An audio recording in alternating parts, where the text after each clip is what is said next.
Olá, galera! Vamos começar então aqui a nossa aula, né? E estou muito animada. Hoje vai ser uma masterclass focada em regulação emocional. Foi um assunto, gente, que as psicólogas, né, que eu entrevistei depois da nossa primeira masterclass, que foi sobre suicídio, pediram muito essa aula, né? Então, assim, estou atendendo a alguns pedidos de vocês. Primeiro, falar sobre regulação emocional e segundo, trazer roleplay, tá?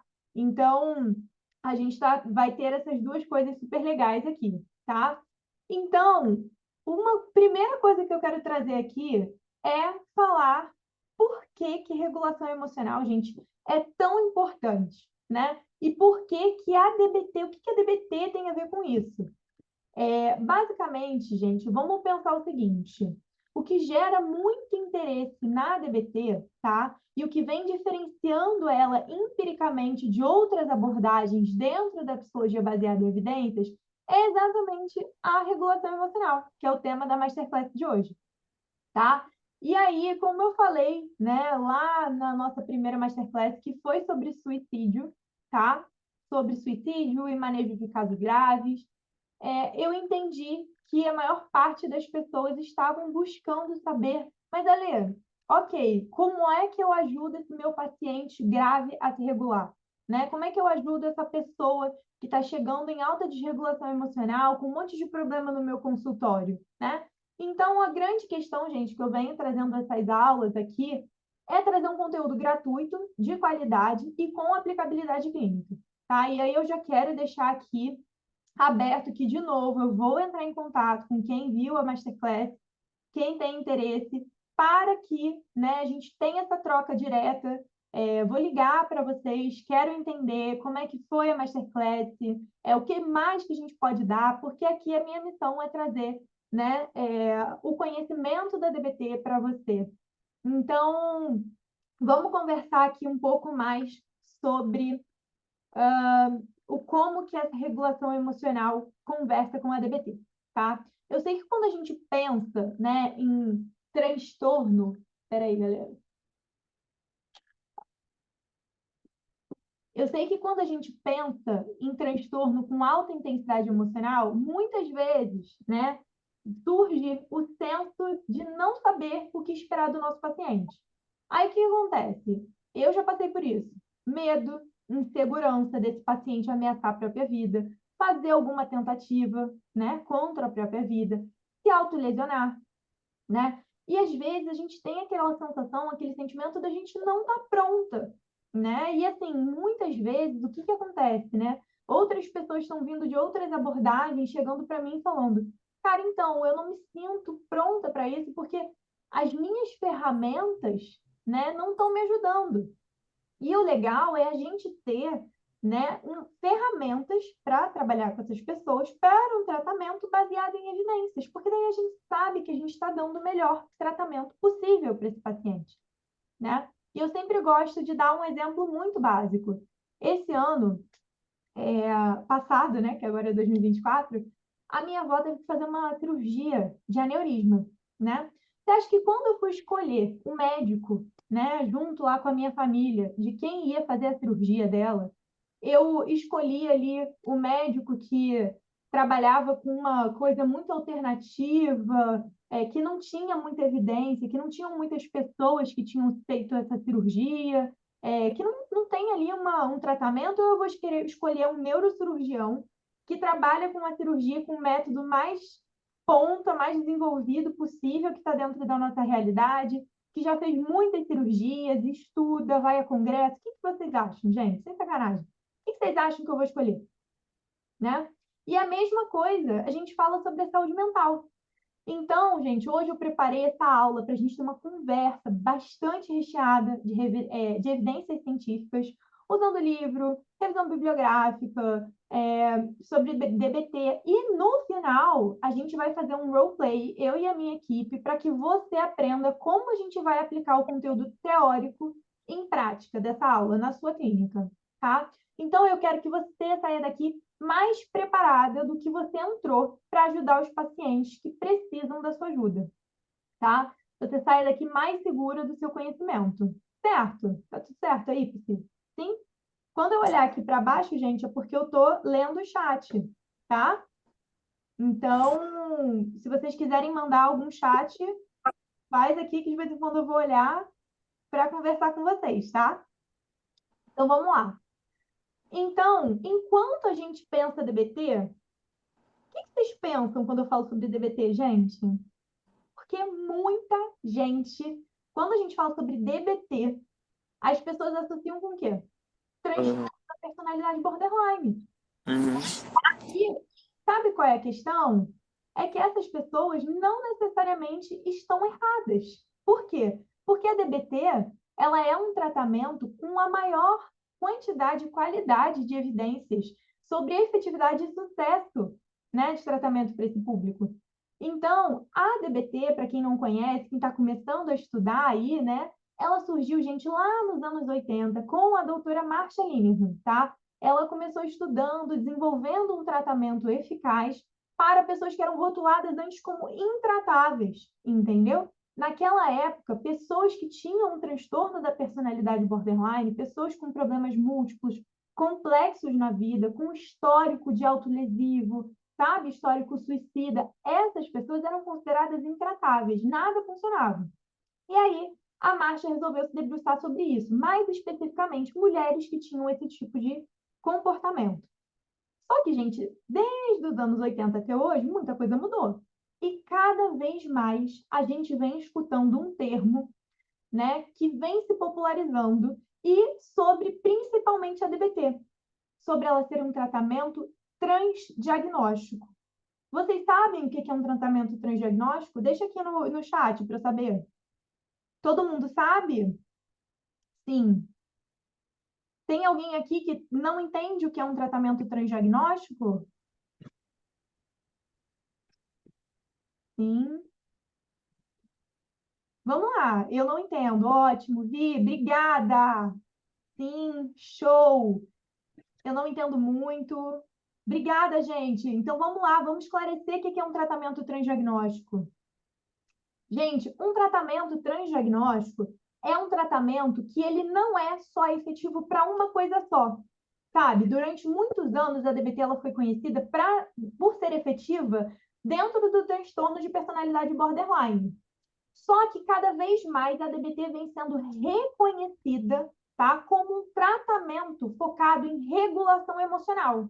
E aí, para ficar bem fácil de vocês entenderem o que é isso, vamos pensar aqui por alto, gente. Quais são os transtornos que vocês conseguem pensar aí que envolvem desregulação emocional? Vamos lá. Pensa aí. Alguém quer falar? Qual o transtorno que envolve, sabe, depressão, bipolar, mais o quê? Sua bolinha. Não, isso é minha bolinha. Tem uma criança falando, mas não é a resposta que eu perguntei. Ansiedade, TAG. Perfeito. Perfeito. Perfeito. Então, gente, é exatamente isso onde eu queria chegar, tá? Que, na verdade, o TEA, perfeito. Praticamente todos os transtornos têm desregulação emocional. Não é verdade? Então, quando a gente vai, né, pensar nisso, é qualquer coisa. Aí você vai falar, tá bom, Alessandra. Ah, lá vem ela. Ah, tá falando então que a DBT é eficaz para tudo. Claro que não, né? Óbvio que não. Né? Não existe uma abordagem, tá, que seja eficaz para todas as demandas da clínica, né? Isso comprovadamente.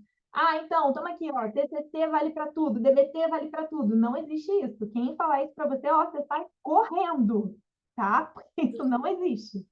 Então, quando a gente vai pensar, né, sobre como a gente, como profissional da saúde, como é que a gente vai escolher, então, se especializar? Porque muitas das dúvidas que às vezes aparecem na minha caixinha do Instagram é assim, Elê, tem um monte de sigla, é ECT, é DBT, TCC, é muita coisa, né? Como é que eu vou escolher o que eu vou fazer, o que eu vou estudar? Alguém aqui tem essa dúvida? Porque muita gente tem muita gente perdida por aí, né? Então, eu vou falar aqui uma coisa bem legal para a gente pensar nisso, não só como carreira, como também uma forma da gente entender qual é o melhor investimento financeiro de tempo para a gente, tá? A gente, quando a gente fala de psicólogo, né, de profissional da saúde, a gente precisa entender qual é o público que a gente quer ajudar, qual é o público que a gente quer se especializar. Porque, assim, gente, a verdade é que às vezes na psicologia a gente se perde um pouco nisso, mas vamos pensar na medicina. Quando você está na faculdade, você vai escolher se você quer ser dermato, oftalmo, sei lá, né? Então, a gente precisa também escolher qual o público que a gente quer ajudar. Porque dentro da psicologia, gente, vocês já viram o DSM? É um negócio absurdo. Não dá para a gente saber tudo aquilo, né? E se especializar em tratar tudo aquilo, tá? Então, quando a gente fala sobre isso, a gente fala, então, sobre uma decisão. Essa decisão sobre o que eu vou me especializar, né? Qual é a abordagem, ela tem que ser tomada sim com o coração. E, ao mesmo tempo, né, como bom conselho aí de uma pessoa que trabalha com DBT, né, que fala sobre essa questão da dialética, que a gente leva em consideração não só o nosso coração, como também a razão, essa decisão ela precisa ser tomada, né, pensando em qual abordagem vai oferecer maior suporte para os nossos pacientes. E, além disso, quando a gente vai olhar para isso, a gente não pode só considerar as evidências de efetividade para o tratamento de transtornos agora. Ela, o que você quer dizer com isso? Gente, todo artigo que é escrito, a maior parte deles tem lá, para o futuro, sabe? E aí ele vai falar quais são as limitações dessa pesquisa, como é que, né, quais são as coisas para o futuro que vão ser estudadas. Então, assim, o que vai ser promissor, o que não vai, né? Quais são os resultados disso? Então, a gente precisa olhar para o futuro, olhando para as evidências que a gente tem agora. Faz sentido, gente? Isso. Porque o que acontece, gente? A pesquisa, a ciência, ela é algo que é desenvolvido ao longo do tempo, né? E ainda assim, a gente sabe que existe uma tendência de dados, né? De efetividade. Quantidade de, por exemplo, pesquisas que são feitas clínicas, sei lá, a DBT tem 39 ensaios clínicos randomizados, né, que estão mostrando que tem efetividade para vários transtornos. Isso quer dizer o quê? Que ela é uma abordagem promissora para tratamento de muita coisa. Então, gente, quando a gente toma uma decisão inteligente, tá? Levando em consideração tudo isso, para ajudar mais pessoas, a gente começa a se sentir mais preparado para estar na clínica, tá? E a gente também tem uma direção, sabe? A gente se sente mais valorizado enquanto profissional. Por quê? Gente, quantos psicólogos aqui se sentem valorizados, felizes com o valor de dinheiro que recebem hoje? Quantos psicólogos aqui se sentem satisfeitos e valorizados na sua prática? Quantos psicólogos aqui, que estão aqui, se sentem, tá, felizes e valorizados com isso? Como seus clientes te tratam? Gente, isso é muito importante, porque a gente precisa entender. Eu quero ganhar mais, socorro. Pois é, né? E isso não é nem só uma questão de dinheiro, né? É uma questão de valor, porque o que a gente faz, né, gente, não é caridade, é uma profissão. A gente trabalha ajudando as pessoas, mas é uma profissão. Então, quantos de vocês se sentem valorizados? Quanto que vocês investem na educação, no desenvolvimento, no aprimoramento da carreira de vocês? Gente, isso reflete em tudo, viu? Inclusive na precificação da sua consulta. No quanto você se permite descansar. Cara, você trabalha com saúde mental. É bem interessante você poder ter isso também. Vocês não acham, gente? Porque a DBT, gente, quando a gente fala de DBT, é muito louco, porque assim, quando geralmente eu chamo as pessoas para as minhas aulas, ou às vezes psicólogos que trabalham comigo, hoje a equipe está aqui. Galera, puxa o saco de vocês, enche o saco de vocês para vocês terem descanso, aplicarem a DBT na vida de vocês. Sem sacanagem. Porque, gente, a gente tem que ser coerente. Porra, tu vai atender seus pacientes ou seus pacientes têm que ter uma vida valorosa? Você não, né? Então, gente, eu sei que muitos psicólogos não se sentem assim. muitos psicólogos sentem que não são bons o suficiente ou pensam isso, né? E aí acabam não valorizando o tempo investido no tratamento com esse paciente. Às vezes pensa, ai meu Deus, lá vem esse paciente de novo, né? Vários investimentos são envolvidos nesse tratamento, né? E, por consequência, tem muitas pessoas que desanimam com a prática. E é por isso que eu digo, gente, que é importante a gente investir em tratamento e em protocolo baseado em evidência. Por quê? Assim, se presta atenção, assim a gente vai se sentir mais seguro, tá? De realmente estar realizando uma parada que funciona. A gente vai ver resultado na clínica, tá? E também a gente vai se sentir mais valorizado. Faz sentido isso, gente, que eu tô falando? Isso tudo é DBT. Faz sentido isso? Ou tem alguma coisa aqui que eu falei que tá muito fora da casinha que alguém não entendeu? Bora, gente, esse chat, cadê a comunicação aqui? Total, faz sim. Ah, tá. Ótimo. Obrigada. Então, gente, a DBT, quando a gente fala sobre isso, a gente também fala da gente poder construir uma vida para a gente, né? Então, a DBT, gente, ela é eficaz para tratar pessoas com alta intensidade emocional, ou seja, pessoas que sentem tudo muito, né?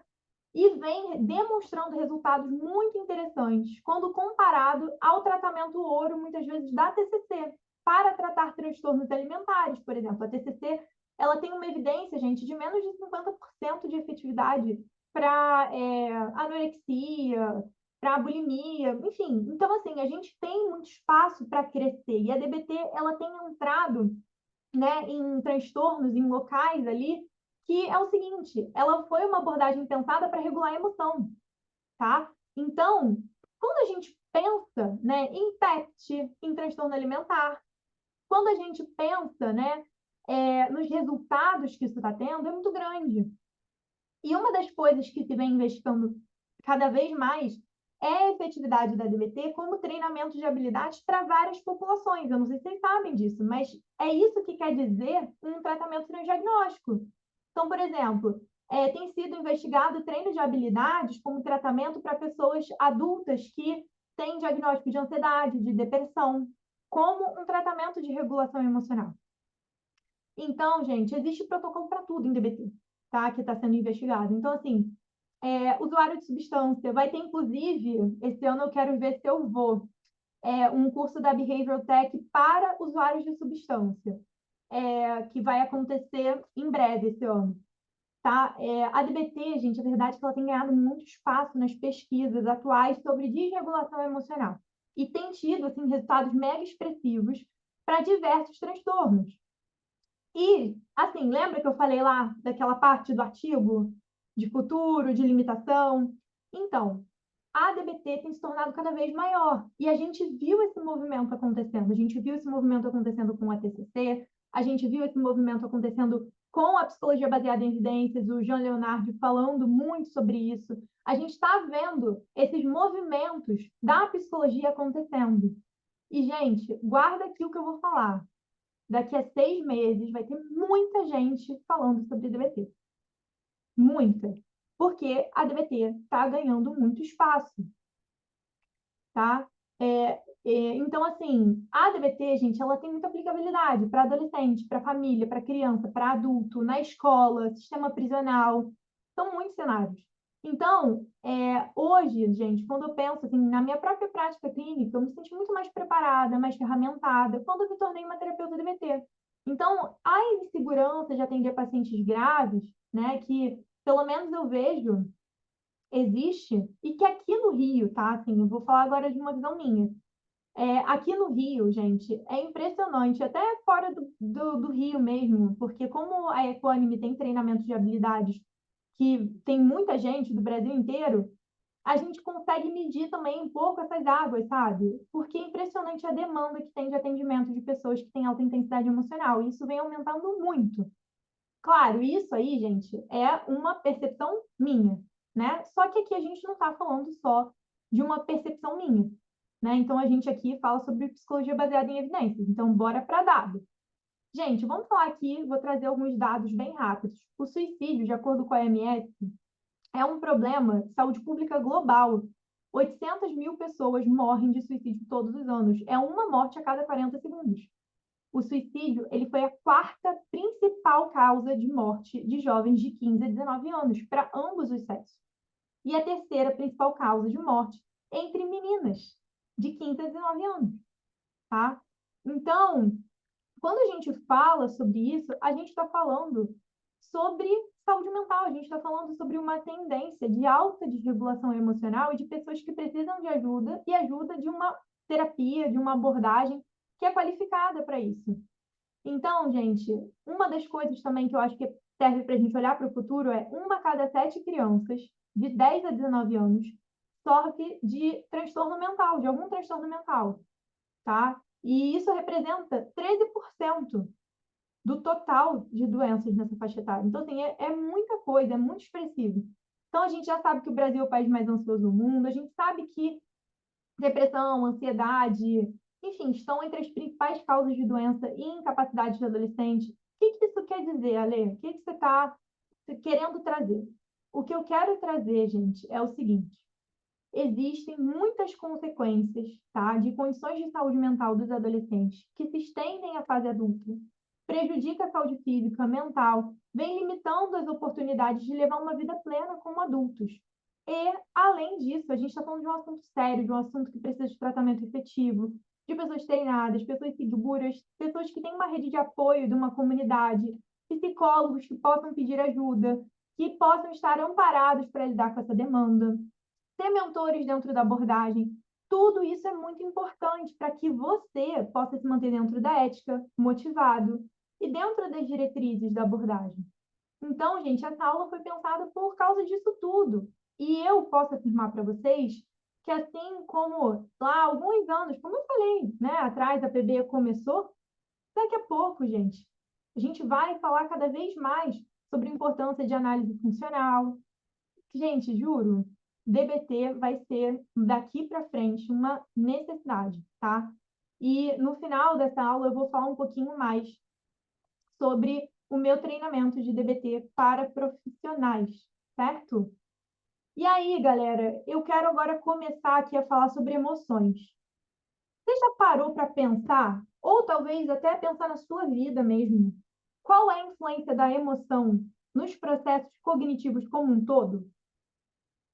Sim? Alguém aqui já parou para pensar nisso? Porque assim, gente, às vezes a gente estuda as paradas, mas a gente não se dá conta, sabe? Vira só um. Parece que vira só uma página, sabe? Você vira só uma parada de livro e a gente se afasta. Vamos pensar aqui na vida de vocês. Um exemplo básico, tá? Vamos pegar a ansiedade, que é uma das coisas que a gente mais fala.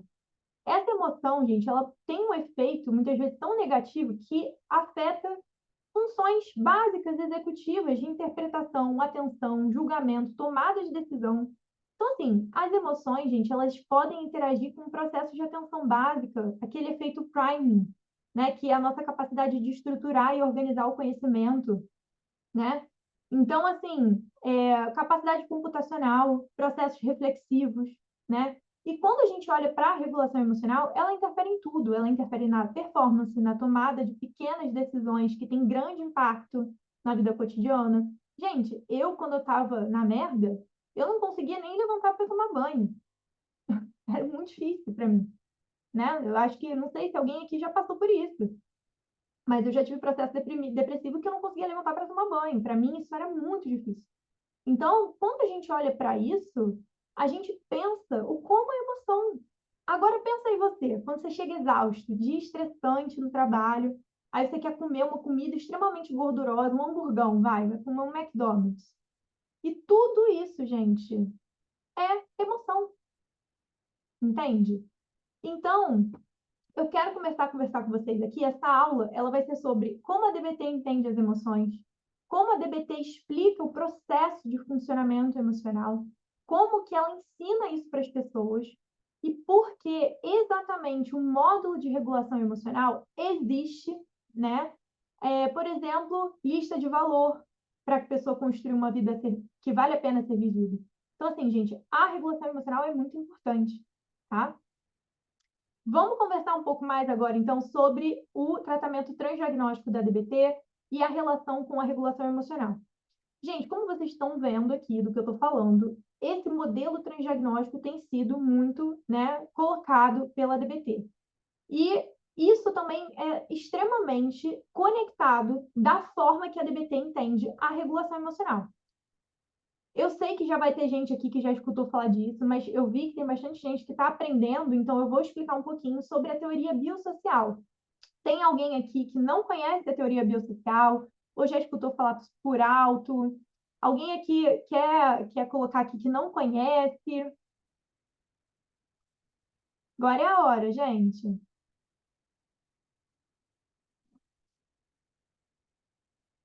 Não conheço, ótimo. Comecei a estudar há alguns meses, tá? Não conheço. Certo. Então, vou fazer o seguinte, eu vou explicar rapidinho o que que é não conheço. Ok. Então, vamos lá. Então, gente, a teoria biosocial é a maneira que a DBT explica e conceitualiza o porquê que pessoas com alta desregulação emocional são assim. Então, eu gosto sempre de explicar bem simples, sabe? Principalmente quando a gente vai falar para um paciente. Então, vamos pensar assim: quando ela foi desenhada para explicar, tá, o porquê que pessoas com transtorno da personalidade borderline, que são pessoas com altíssima desregulação emocional, que é um transtorno global, invasivo, tá? E extremamente invasivo do sistema de regulação emocional, certo? Então, gente, anota isso aqui que eu vou falar. Se você que começou a estudar, está querendo, começa a anotar aqui, tá? Que aqui eu vou começar, ó, teoria. Então, vamos embora. Ó, a teoria, tá? Ela se propõe a explicar a desregulação emocional generalizada. E ela vai falar que isso se origina na combinação da transação, é uma transação entre a vulnerabilidade biológica e ambientes invalidantes, tá? Para vocês entenderem melhor o que é o conceito da desregulação emocional, é o seguinte: é a incapacidade, e ainda que você use todos os esforços que você tenha, de alterar ou regular, tá, a sua emoção, a sua experiência, a sua ação, a sua forma de agir, de se comportar, de falar, as expressões não verbais. Ou seja, esse controle todo, é a sua incapacidade de fazer isso, ainda que você não esteja sob um estresse imenso. Então, numa condição normal da vida. E a Marsha Linehan, ela vai explicar que a desregulação emocional acontece quando essa incapacidade se manifesta numa ampla gama de emoções, né? E problemas e contextos. Ou seja, é a incapacidade de conter impulsos como uma das consequências de comportamentos mal adaptativos. Então, que seriam esses comportamentos? Comportamento autolesivo, comportamento suicida, abuso de substância, você fazer uma compulsão alimentar, né? Você purgar, tudo isso, gente. Porque esses comportamentos, eles vão funcionar como uma forma de regular essa emoção. Esses comportamentos, gente, a DBT entende como uma falha na consequência da regulação emocional. E é por isso, gente, inclusive, que a DBT trabalha dentro do modelo de déficit de habilidades, ou seja, não é que meu paciente não quer melhorar, não é que meu paciente é uma pessoa desmotivada, não é isso, é uma pessoa que está fazendo o melhor que pode com o que tem. Ou seja, a gente precisa ferramentar essa pessoa para que ela possa aprender a regular melhor a emoção dela. Faz sentido? Sim, gente. Ficou claro? Alguém ficou com alguma dúvida? Quem não conhece? Fran, Cici, Eli. Sim, ficou claro? Vou continuar então. Ótimo. Ah, que bom. Fala, Cat, qual é a sua dúvida? Coloca aí sua dúvida e eu volto para responder ela.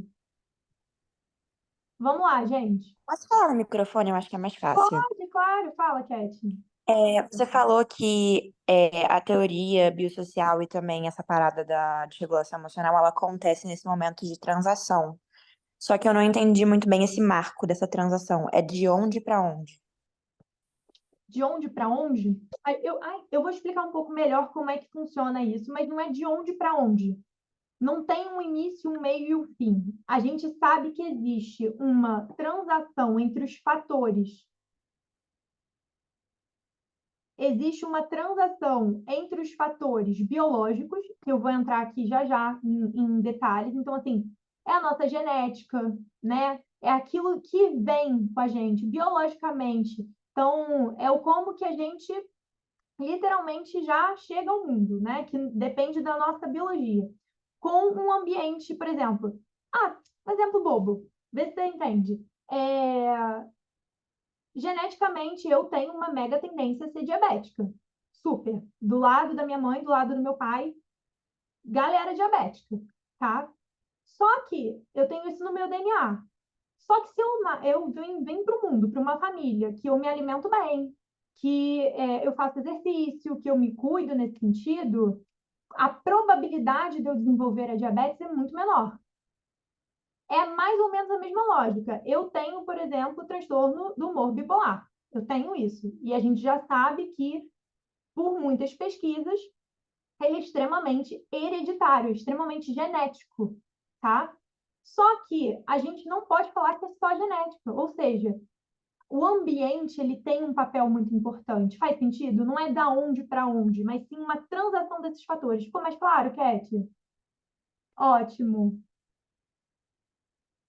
Cici, eu não vou explicar tudo de novo, mas eu vou continuar aqui e essa aula vai ficar gravada, tá?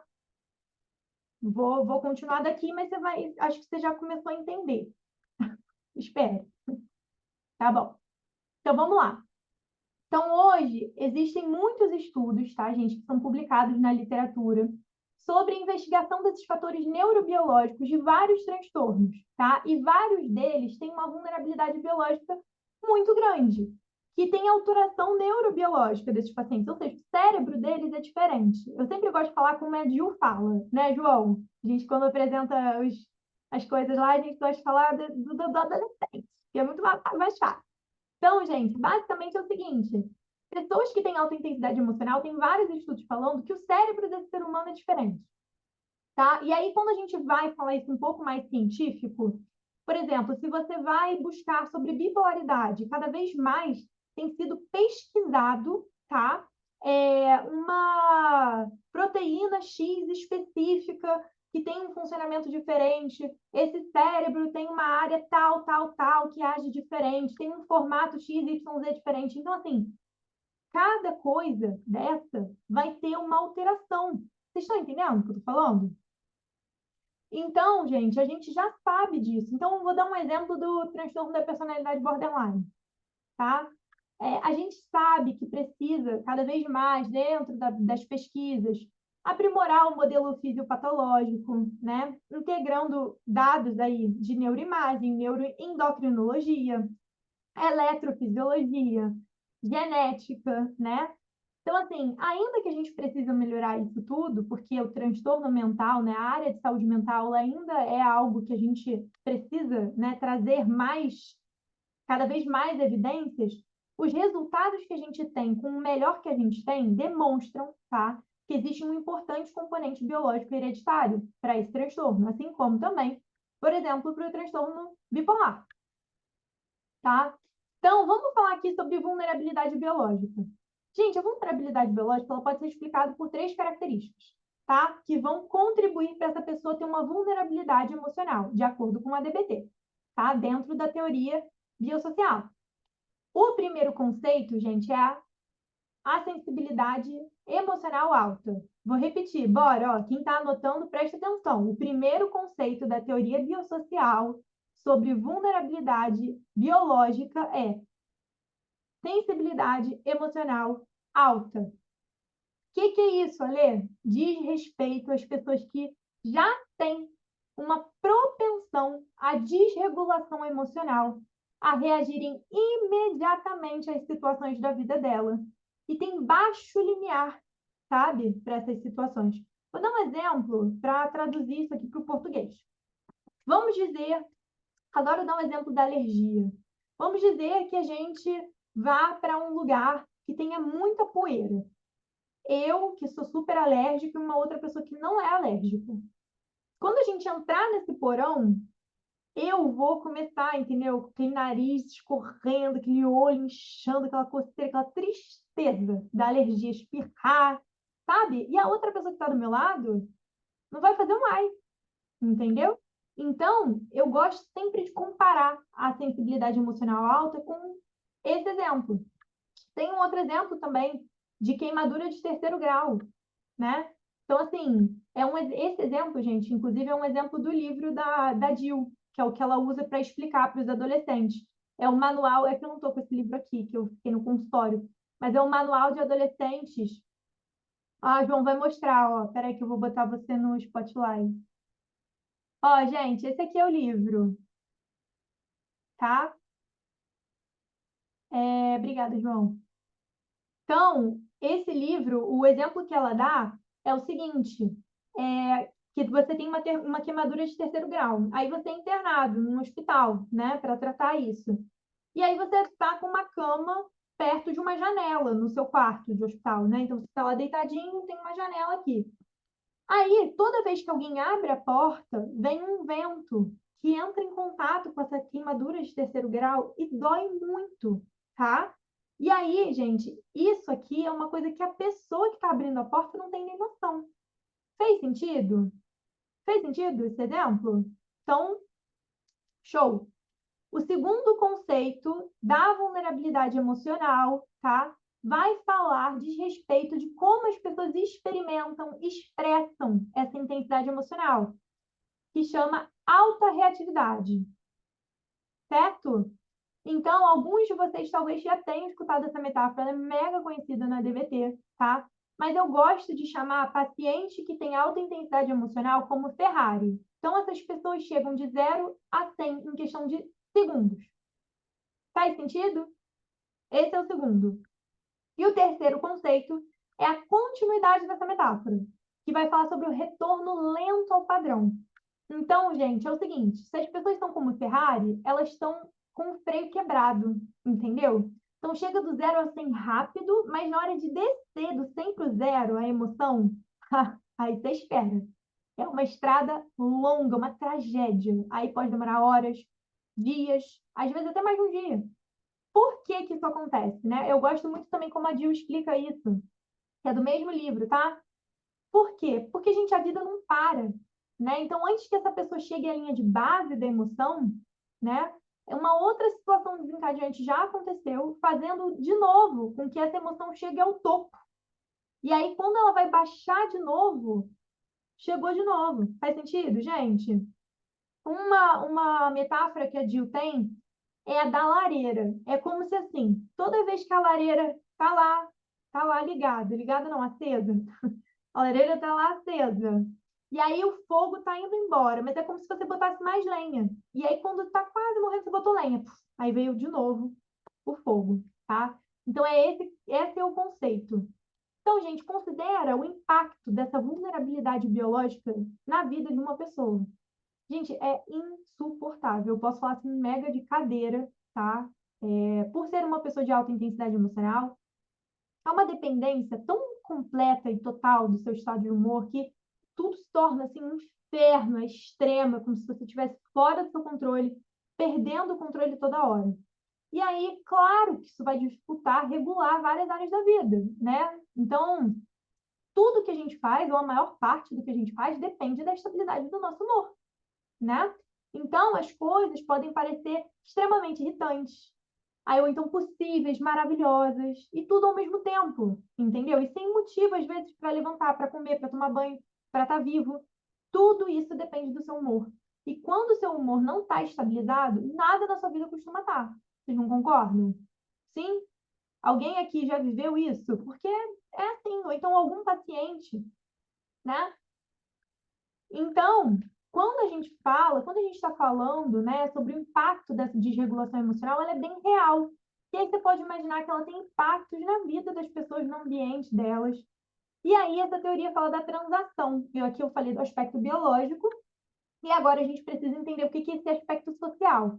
Ah, é qualquer aspecto social? Não, lembra lá da diabetes? Tem que comer muito açúcar, tem que comer muita coisa que vire açúcar no sangue. Então, é alguma coisa específica. A teoria biosocial vai falar sobre um ambiente invalidante. E então agora a gente vai falar sobre ambiente invalidante e as suas consequências. Gente, agora eu vou indicar um outro livro, que é o da Kelly Corner, que é Aplicando a Terapia Comportamental Dialética, um guia prático, tá? É um livro da capa preta. E esse livro, ele vai falar da gente pensar, tá? Num desenvolvimento emocional. É bem legal porque ele traz esse exemplo, né? Ela basicamente fala para a gente pensar num desenvolvimento emocional, num ambiente de validação ideal. Então, não existe, óbvio que isso não vai existir. Isso, João. Ai, meu Deus, o João é. Olha só, gente, como é que faz essa criança? Ó, gente, esse aqui é o livro, tá? Certo? Obrigada, João. Sim, tópicos de transtorno da personalidade borderline e desregulação do humor influem em tudo. Perfeito, Fran, exatamente isso. Influi em tudo. Então, como a gente, voltando a falar aqui, dá o exemplo da Kelly, não existe esse ambiente perfeito, né? É sempre bom dar uma relembrada.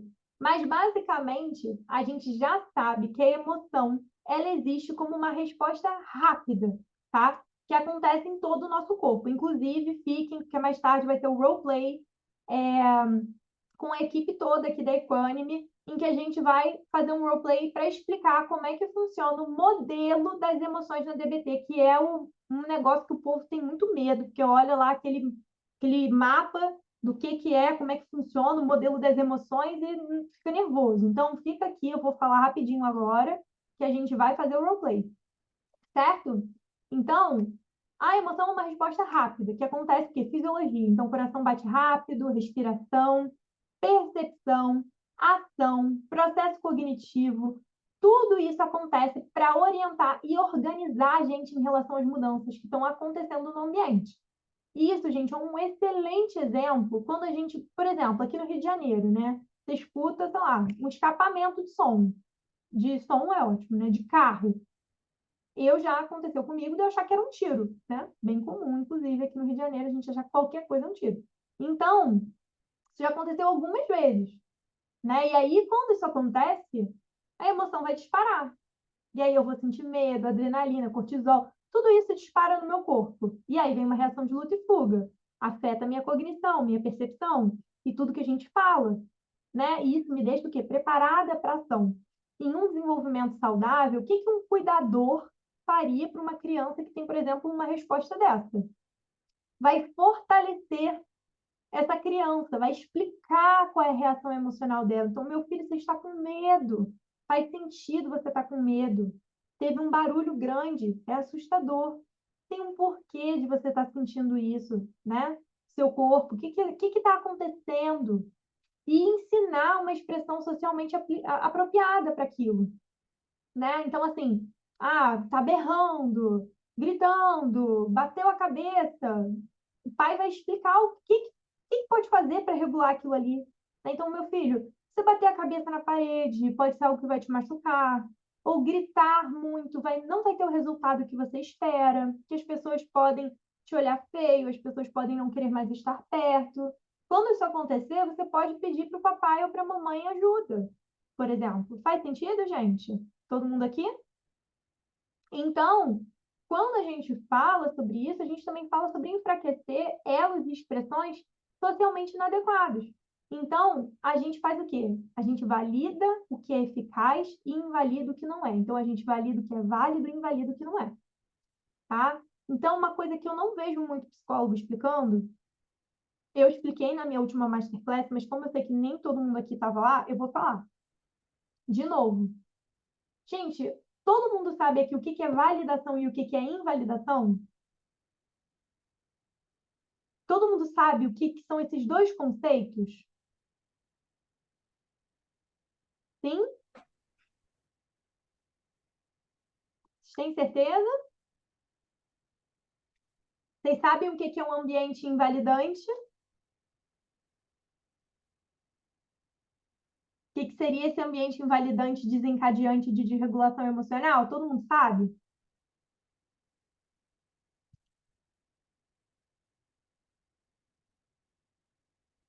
Sim, não? Sim? Então tá. Então eu vou Agora eu estou me questionando se eu sei mesmo. Então, porque existe a gente se sentir validado e existe a gente entender o que que é um ambiente social invalidante para que essa pessoa desenvolva a desregulação emocional. Porque às vezes a gente cai em alguns mitos. Eu vou explicar aqui e depois eu quero saber se vocês já sabiam isso, tá?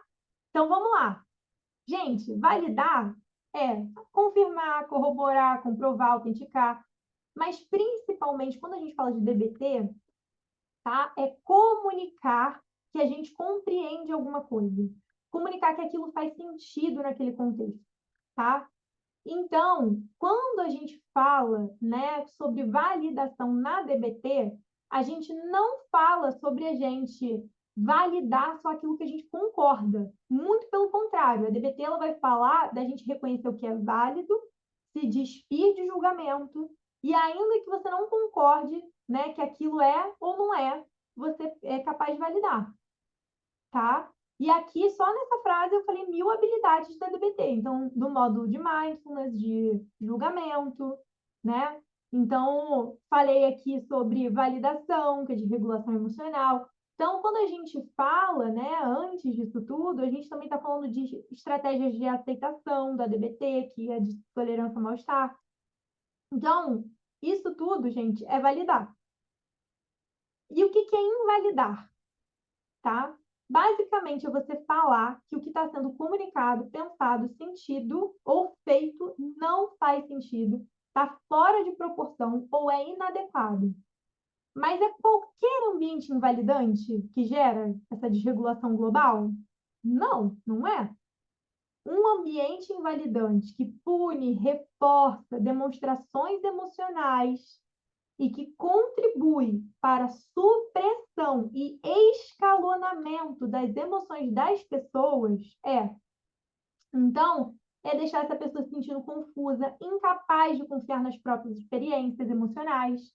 E aí, essa pessoa internaliza isso, e isso vira autoinvalidação, tá? Então, não é uma invalidação assim ocasional, ela não é uma invalidação qualquer, ela é uma invalidação pervasiva, persistente, reiterada, tá?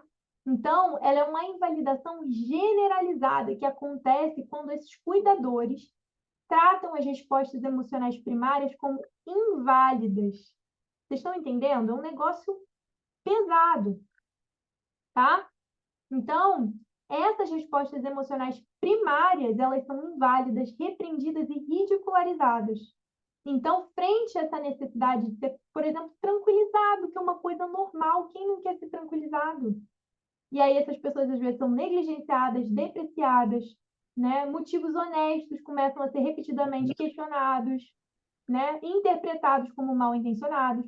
E tudo isso, gente, a pessoa começa a aprender a evitar, entendeu? Começa a aprender a tentar. O que acontece? Vamos pensar o seguinte: se tudo que eu faço é ruim, é errado, e eu sou uma pessoa que não tem controle de nada, eu vou tentar controlar o tempo inteiro aqui o que eu sinto. Peraí, vou botar para cá, vou dobrar para cá, vou botar aqui para dentro. Só que isso não dá, a gente não consegue controlar as emoções dessa forma, ainda mais uma pessoa que tem alta intensidade emocional. Vamos pensar em todos os fatores da vulnerabilidade emocional. Então, o que que acontece? Na hora que você bota muita pressão, uma hora explode. E aí isso dá mais desregulação emocional. Então, na teoria da marcha, existe uma transação, tá? Então, eu acho importante falar, né, que isso a gente está falando sobre uma consequência de desregulação emocional generalizada, tá? Então, todo mundo aqui já sabia sobre esse tipo de invalidação e validação, que era esse tipo de invalidação que a gente precisava para desenvolver a desregulação. Quem falou que sabia, já sabia? Confirmou? Sabia. Show, não sabia. A Cat, a Cat já sabia também, eu espero que eu expliquei para ela. Né, Cat? Show. Então vamos lá. Assim, Cat e Cici, quero ver vocês duas arrasando, hein? Sabendo tudo, tá bom? Vamos lá. Então, gente, como é que a DBT ensina regulação emocional para as pessoas? Cici, vamos falar aqui. Problemas. Quais são os problemas das pessoas, né? Como a gente está vendo aqui. Os problemas em regular as emoções dolorosas, eles são centrais, né? Para a dificuldade comportamental de muita gente, como a gente está vendo. Então, na perspectiva dessas pessoas, as emoções dolorosas são frequentemente os problemas que precisam ser solucionados. Então, gente, muitas vezes, comportamentos disfuncionais, como a gente estava falando, suicídio, transtorno relacionado à substância, alimentação em excesso, supressão de emoção, excesso de controle, né, causa interpessoal, dificuldade com identidade, enfim, uma série de coisas, gente. Tudo isso são soluções, muitas vezes, comportamentais a emoções insuportavelmente dolorosas, tá? E isso é muito importante a gente compreender. Então, indivíduos com alta sensibilidade e ou elevada intensidade emocional ou sofrimento emocional frequente, eles podem se beneficiar absurdamente da ajuda de aprender a regular as emoções. Então, isso só corrobora sobre a DBT ser um tratamento transdiagnóstico.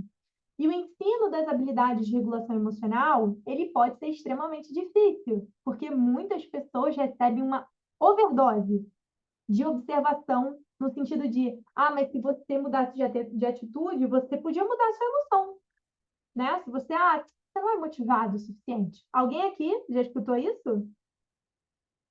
Você não é motivado o suficiente, porque se você fosse, só querer, né?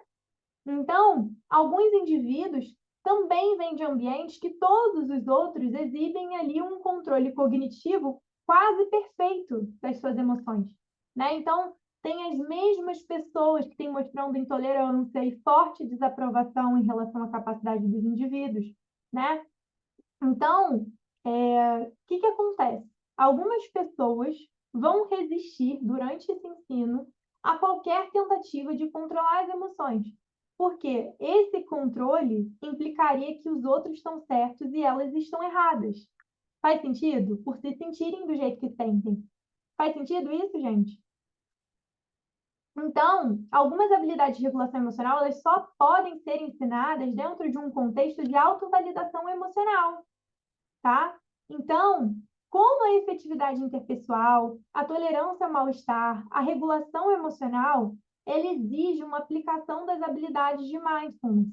Então, nesse caso, observar, descrever uma postura não julgadora, respostas, né, às emoções atuais, tudo isso, gente, exige outras habilidades, porque DBT é assim, ao contrário de que muitas pessoas pensam, tudo é conectado. Apesar do ensino das habilidades ser modular durante o tratamento, né, ali do treinamento de habilidades, ser fracionado, é para facilitar a pessoa aprender. E ainda assim, quando a gente vai ser terapeuta individual, a aplicação na vida real ele é totalmente interconectada. E aí está a beleza da DBT. E também a grande complexidade. Vocês não concordam? Porque se para fazer uma coisa eu preciso da outra, e aí a gente tem que passar para essa pessoa que ela vai aprender aquilo, né? Então, gente, o modelo da regulação emocional da DBT é realmente transdiagnóstico. E vários dados vêm sugerindo a efetividade dessa abordagem para uma gama de transtornos. Então, essa proposta é muito compatível, inclusive, com o modelo transdiagnóstico do protocolo unificado, tá? Do David Barlow. Não sei se vocês conhecem, mas ela é bem compatível. Então, existe uma semelhança da DBT com um protocolo unificado, que aborda o quê? Déficit de regulação emocional, tá? Que fundamentam ali os transtornos emocionais por meio de aumentar a consciência da emoção focada no presente, aumentar a flexibilidade cognitiva, identificar e prevenir, tá?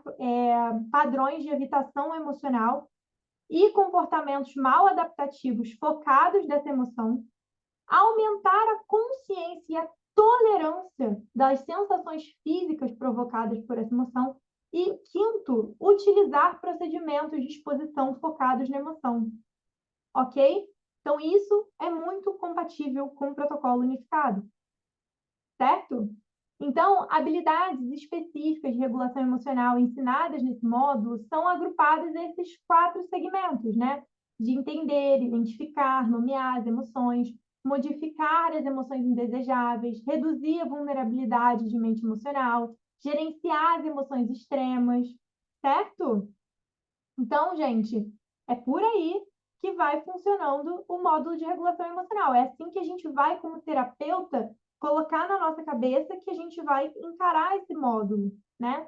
Então, como é que funciona esse módulo? Primeiro, gente, a gente vai falar de habilidades e coisas assim, fala sobre entender a função das emoções. Então, o comportamento, a gente que estuda DBT entende que o comportamento emocional tem uma função para as pessoas. Então, quando a gente fala de modificar comportamento emocional ineficaz, isso pode ser extremamente difícil para essas pessoas, porque eles são seguidos por consequências reforçadoras, tá?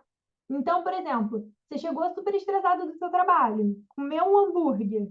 Pô, é gostoso a beça, né?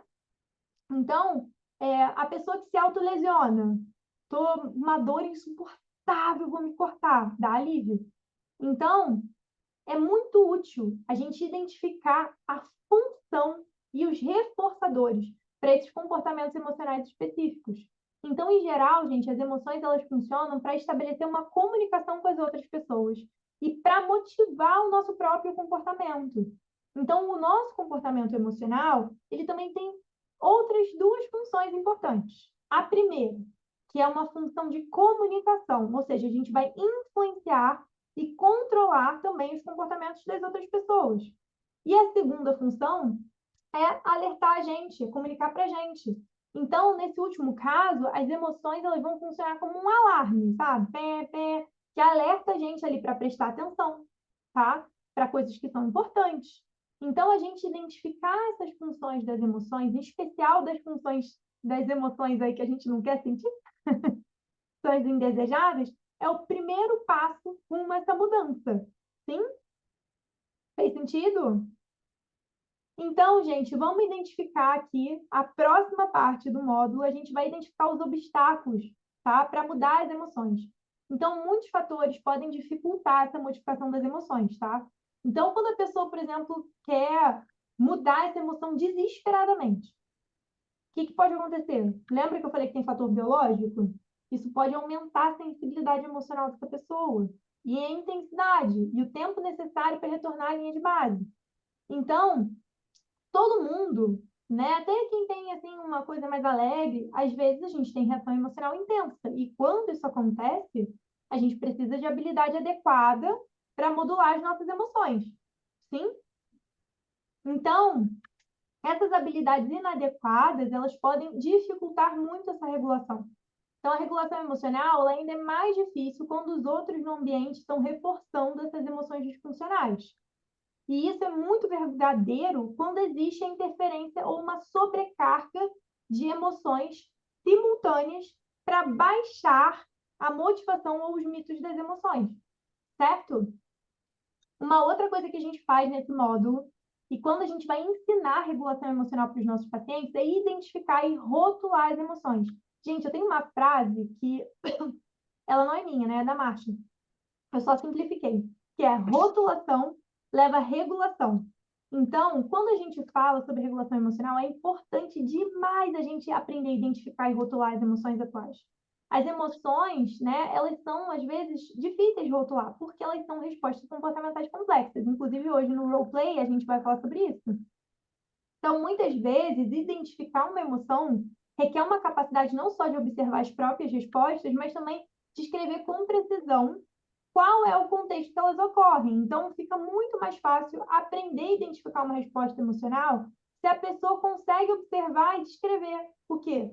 O evento, o que desencadeia essa emoção? Quais são as interpretações? Qual é a história prévia desse evento? O que aumenta a sensibilidade desse evento? E a vulnerabilidade de responder, né? Qual é a experiência fenomenológica? Então, aí inclui sensação física da emoção, por exemplo. E 5, quais são os comportamentos expressivos associados a essa emoção, certo? E 6, quais são os efeitos colaterais dessa emoção, tá? Então, não é tão simples. Como é que a gente maneja a partir daí. Depois que a gente entende, rotula, a gente começa a pensar em modificar emoções indesejadas. Então, esse segundo segmento da regulação emocional vai falar sobre mudar as respostas emocionais e realmente aprender a verificar fatos, adotar a ação oposta, que é uma habilidade, né? Quando a emoção ela não está baseada em fatos, se dedicar à solução de problemas, quando uma situação, por exemplo, é um obstáculo. E aí, né, gente, tem uma série de coisas, tem que verificar fatos. Então, a TCC ela fala muito sobre isso, né? Que é verificar se uma interpretação de um evento é real ou não é real, né? O que que é suposição, como é que a gente adapta ela à realidade, né? Todo mundo conhece isso? Sim? Então, a DBT, gente, quando a gente vai falar também de DBT, muita gente já pensa numa coisa muito específica, que é a parte do comportamento, que é a solução de problemas. Então, a DBT ela vai supor que a maioria de nós sente emoções dolorosas por bons motivos. Então, ainda que a nossa percepção tende a ficar muito distorcida quando a gente está muito emocionado, isso não significa que as próprias emoções, gente, não resultem, né, de percepções distorcidas, não é isso. Mas, assim, é importante a gente entender uma maneira de controlar as emoções e que isso significa controlar os eventos que muitas vezes desencadeiam essas emoções. Então, a solução de problema para situações emocionais, em particular, é quando eventos são muito problemáticos, dolorosos, inesperados, indesejados. E isso pode ser extremamente útil, a gente pensar em solução de problema com os nossos pacientes, tá? E às vezes a emoção é extremamente justificada, tá? Mas ela não é desconfortável, indesejada, mas é justificada. Então, quando isso acontece, né, a gente pode adotar passos ativos, por exemplo, para solucionar o problema, né? A solução de problema, ela requer uma avaliação minuciosa de fatos, né? Muito da análise em cadeia, análise de missing link, e aí a gente vai trazer essa solução. Então, gente, tem ação oposta, tem muitas coisas que eu quero trazer aqui para vocês, só que eu acho que já são 10 horas, né? E eu acho que eu fui um pouco. Eu quis falar de muitas coisas, como sempre, né? Mas eu acho que seria legal agora a gente conversar um pouquinho sobre as coisas do roleplay. O que vocês acham, gente? Tem bastante coisa ainda, tá? Que teria para falar aqui sobre regulação emocional, muita coisa mesmo. Eu acho que vai ficar muito longo, já são 10 horas. Então, eu quero conversar com vocês sobre o seguinte: o módulo de regulação emocional é um módulo que vai falar de muitas habilidades, de modificação emocional, da gente reduzir vulnerabilidade emocional, da gente aumentar, né, o nosso arcabouço para poder definir, rotular, né, ter estratégias realmente ali definidas e que você pode colocar em prática a partir do momento que você aprendeu, para você lidar melhor com as suas emoções, tá? E tudo isso com que princípio, né? Com o princípio da gente viver uma vida, né, valiosa, certo? Gente, o que eu quero falar aqui com vocês é o seguinte: quando a gente vai falar, né, sobre compreensão básica dessas habilidades, sobre a gente ensinar isso, a gente precisa, sim, saber o que que a gente está ensinando. É importante a gente estudar, é importante nas primeiras vezes que você for ensinar, que você leia o manual, tá? Porque a Marcia, ela coloca muitas notas, é tudo bastante explicado, tem muito exemplo, tá? Estude cuidadosamente as fichas, as tarefas de casa, aplica antes em você, tá? Então, assim, sempre leva anota. Eu e o João, a gente até hoje, né, João? Todo treinamento que a gente faz, gente, a gente faz reunião de roteiro. Até hoje, a gente faz reunião de roteiro. Ah, Elê, mas você já deu um monte de treinamento. Eu dei um monte de treinamento, mas eu continuo fazendo reunião de roteiro. E a gente alinha qual vai ser o exemplo que a gente vai dar, a gente avalia como é que é o movimento do grupo, né? Sempre com o livro do lado, a gente lê, relê, a gente já leu algumas vezes, né, João? os livros, porque é cada vez que a gente vai dar o treinamento, a gente lê de novo. Então, a gente tem que se certificar também de que você vai praticar cada habilidade, é ter certeza que você entende como usar, porque não adianta, gente. Não é decoreba. Com o tempo, você vai solidificar os seus conhecimentos sobre cada habilidade, tá? E aí, com o tempo também, você vai entender os suas próprias maneiras de ensinar, porque a DBT ela não é protocolo, a DBT é coerência, a DBT fala sobre a gente aplicar isso na nossa vida. Então, em algum momento você vai falar sobre história, exemplos prediletos, sabe? Então, ao longo do tempo, né, João, a gente até para de usar os exemplos do livro, né? A gente começa a usar os exemplos da nossa vida. Então, o que que acontece? Gente, quero conversar aqui com vocês uma coisa, tá?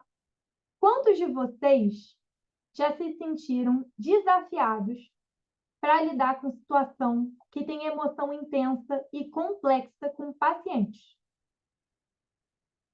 Porque, assim, eu já me senti muito. Quero saber se alguém aqui já se sentiu assim. Sim? Podem escrever aqui no chat ou abrir.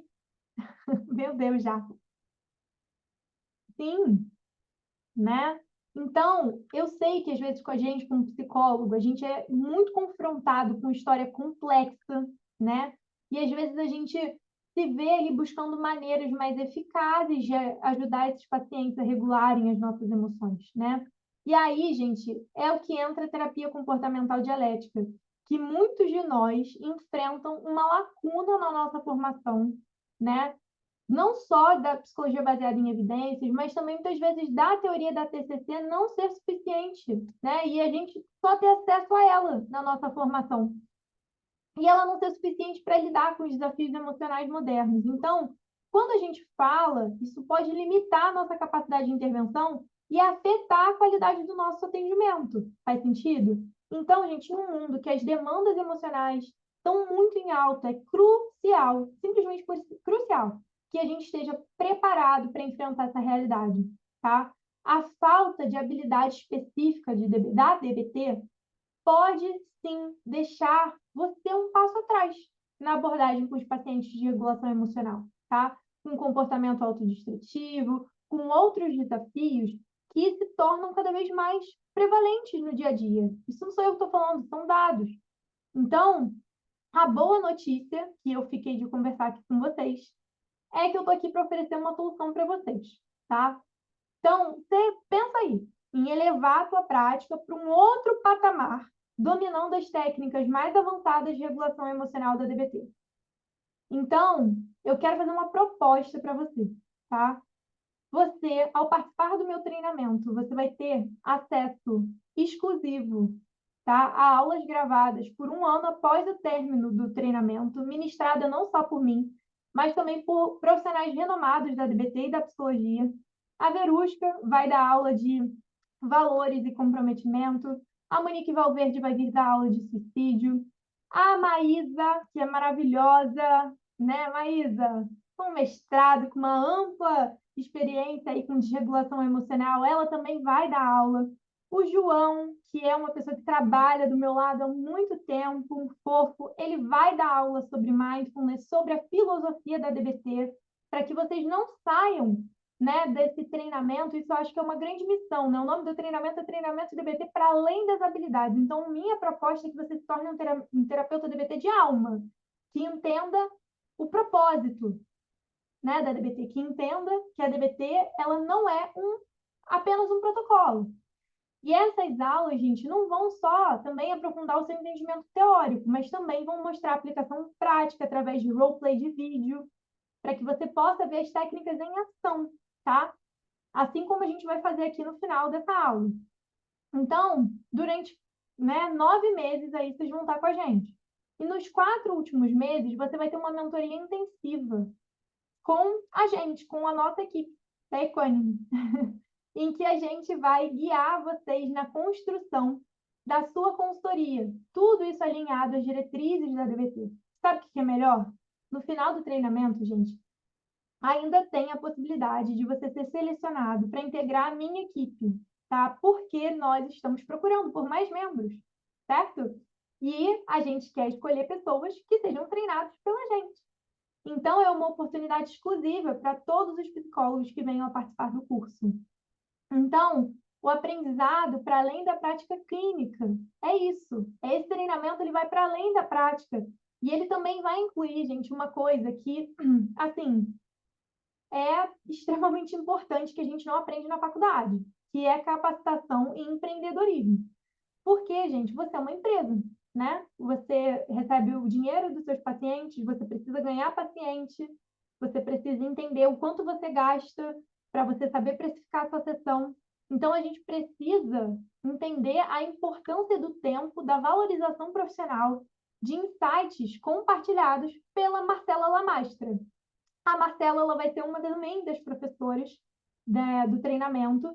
E aqui eu estou falando com psicólogos que querem ter uma agenda enxuta, cobrando um valor justo por sessão, viver uma vida, né, sem se preocupar com dinheiro, que quer alcançar a estabilidade, né, financeira, uma vida que faz sentido, uma vida que você sonha em ter, quer ter paz, quer ter saúde mental, quer encontrar um equilíbrio entre a vida profissional e pessoal, não quer ter aquela agenda com 40, 50 pacientes que pagam um pouco e você desesperado, tendo que fazer supervisão. Quer ter tempo, gente, de qualidade com as pessoas que vocês amam. Se vocês buscam isso, te garanto que você vai encontrar isso no nosso treinamento. Até porque, foi como eu falei já aqui, a gente tem que viver a DBT. A gente não pode só ter paciente com vida valorosa, maravilhosa, e a gente viver vida que, porra, a nossa vida não vale a pena, não é isso que a gente quer. Então, a gente vai ter vários temas, tá? Vai ter muitas coisas sobre suicídio, a gente vai falar sobre pós-venção. Então, não, você pode participar também como estudante, tá? Você está no 7º, né? O curso ele tem 9 meses, ele não é uma especialização, ele é uma formação. Então, você pode participar sim no 7º período, tá? Então, vai ter muita coisa, gente. Vai ter a Monique, ela vai pegar, acho que são 5 horas de aula só sobre manejo de suicídio. Vai ter um dia, eu acho que são 7 horas de aula só sobre psicologia do comportamento. E, gente, eu nem vou falar porque eu ainda não estou 100% fechada, mas eu estou fechando uma pessoa para esse treinamento de comportamento. Maísa sabe quem é. E ele é muito bom. Então, vai ter mais gente, vai ter bônus. Ainda não fechei todo mundo. Então, assim, vai vir muita gente legal. Então, gente, eu vou deixar aqui um linkzinho de vendas com um site específico. E esse site, esse link, gente, só para vocês entenderem. Na hora que vocês clicarem, vai ter um valor de R$ 25. Esse valor é uma taxazinha de matrícula. Por quê?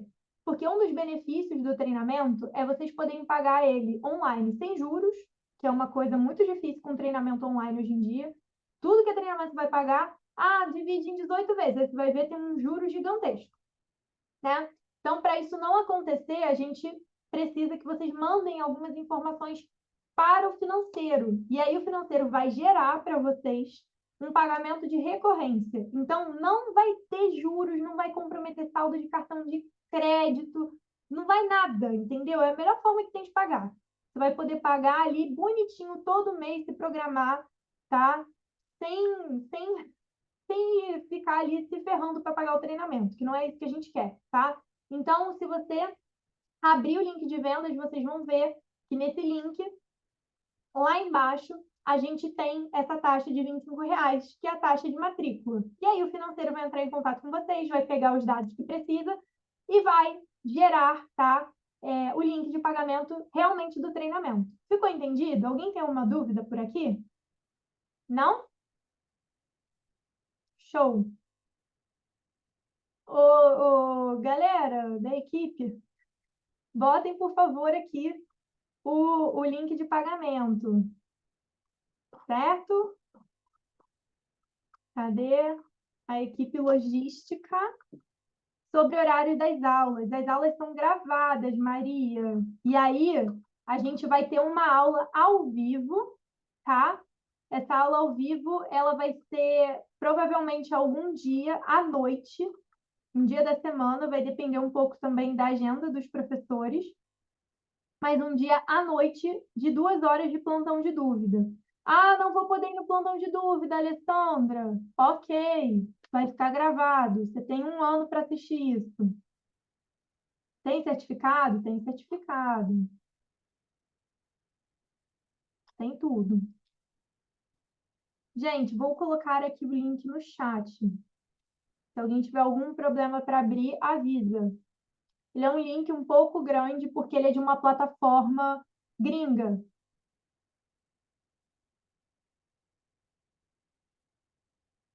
Não, a gente vai colocar a mensalidade para assim que as aulas estiverem disponíveis, não vai ser agora. Provavelmente o curso, eles são 9 parcelas, são 9 meses, e a mensalidade ela é de R$ 500. Sem comprometer cartão, sem pegadinha, sem juros. É limpo, é só isso, porque eu sei que isso acontece muito com curso online. A pessoa chega lá, o valor é tanto, aí R$ 300. Aí quando você vai ver, vai parcelar, é um juros do caramba. Não, não tem isso. É R$ 500 limpo. Você não vai gastar um centavo a mais do que isso na mensalidade. E assim, eu acho que vocês sabem, mas isso acontece muito no online, muito mesmo. A pessoa falar um valor super baixo e na hora que você for pagar, ter algo muito mais caro, certo? Gente, agora a gente vai para o roleplay, tá? No nosso roleplay, galera, estamos aqui todos unidos. Essa é a equipe Equânime. Quem não conhece, essa é a minha equipe. Abram os microfones, gente, vamos nos apresentar. Oi, galera. Boa noite. Boa noite, pessoal. Prazer. Boa noite, pessoal, tudo bem? Desculpa, Vini. Maria, quantas vezes no ano vai acontecer esse curso? Maria, eu não tenho essa resposta, tá? Mas ele tem uma limitação grande de quantidade de alunos. Por quê? Porque nós vamos ficar disponíveis para vocês e vocês vão ter a nossa mentoria no final do curso. E somos, como você pode ver, 5 pessoas.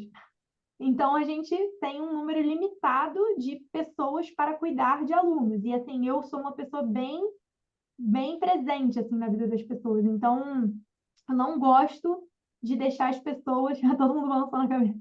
Não gosto de deixar ninguém ao relento, entendeu? Então, quem quiser me procurar, tirar dúvida, eu quero estar aí.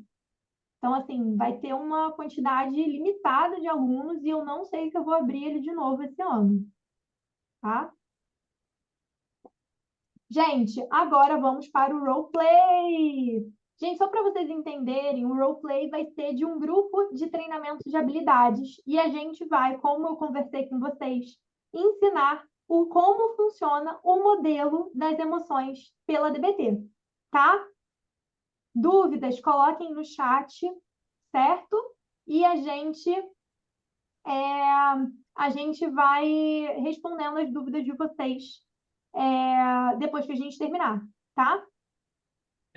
Olha, se quiser, eu tô com o arquivo do PDF para editar. Que Ah, você já tá com o passou. arquivo aí? O arquivo Já. novo que eu mandei? Aham. Show! Então tá, João. Vou botar aqui você. Acho que já tô de. Ah, tá. Tá, vai. Então, gente, vamos começar. Não sei se vai estar pequena a letra para algumas pessoas. Gente, vocês conseguem ler? Botem Tá aí por favor, ótimo. no chat. Eu consigo ler também. Tá, me Só falem feche qual a que janelinha do editar, porque eu acho que vai aumentar, né, o PDF.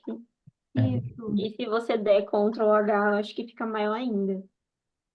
Deixa eu ver. Ah, melhor. Ah, só não dá para editar quando tá com Ah, então Não Ctrl+. tá. tire esse Ctrl F. H, pelo amor de Deus. É, Vamos lá, gente. A gente vai, então, começar. Maísa vai ser a nossa paciente incrível, tá? Eu vou ser a líder, João co-líder, Vini e Ju vão ser participantes do nosso grupo. E vocês também, bem-vindos ao nosso grupo de treinamento. eu sou uma paciente muito difícil, viu, gente? Só queria dizer isso. Então vamos lá. Bom, gente, vamos falar então aqui sobre o modelo de explicação das emoções da DBT, tá? Então, bom, hoje eu queria pedir para alguém aqui do grupo se quer trazer alguma situação para a gente poder explicar esse modelo. Porque quem olha assim, né? Vocês acham que vocês iam conseguir entender só olhando assim esse quadro? Bem difícil, né? É meio difícil, né? Mas não é não. Eu juro que isso aqui vai facilitar. Alguém quer trazer algum exemplo de alguma situação da vida essa semana que foi um pouco difícil, em que vocês não foram habilidosos? A Maria quer. Adorei. A Maria quer? Tá pra jogo, Maria. Vamos lá, galera. Então vem, Maria, fala. Ah, vai ter que abrir o microfone, Maria.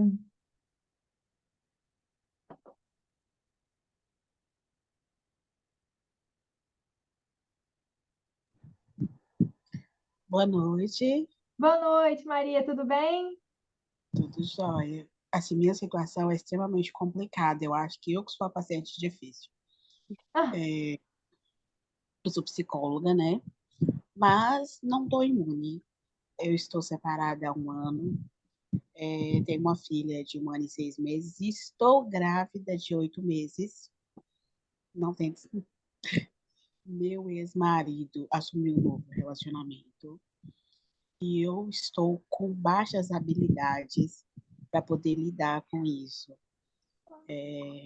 Tive vários pensamentos suicidas ao longo desse tempo. Oi, meu amor. Vida real. é, E quando eu cheguei aos pensamentos suicidas, eu percebi que eu estava no fundo do poço.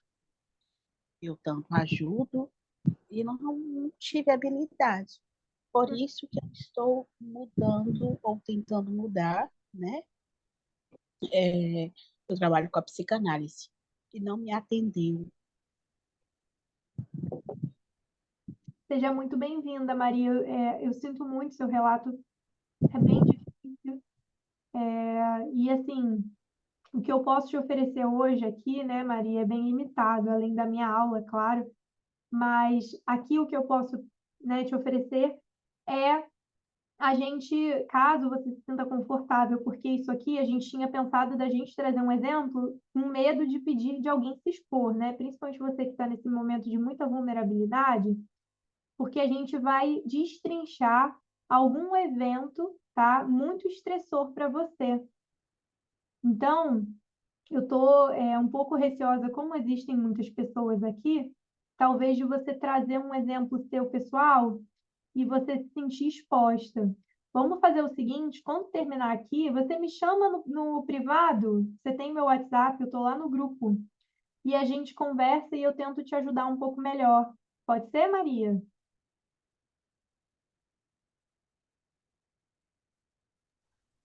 Pode ser sim, ótimo.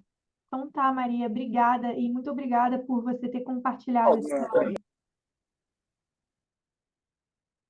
tão sensível com a gente, viu? Obrigada pela confiança. Gente, então, por uma questão de não expor os participantes, a gente vai trazer um exemplo nosso aqui, tá? Então, a Maísa vai ser a nossa paciente. Mar, vamos lá.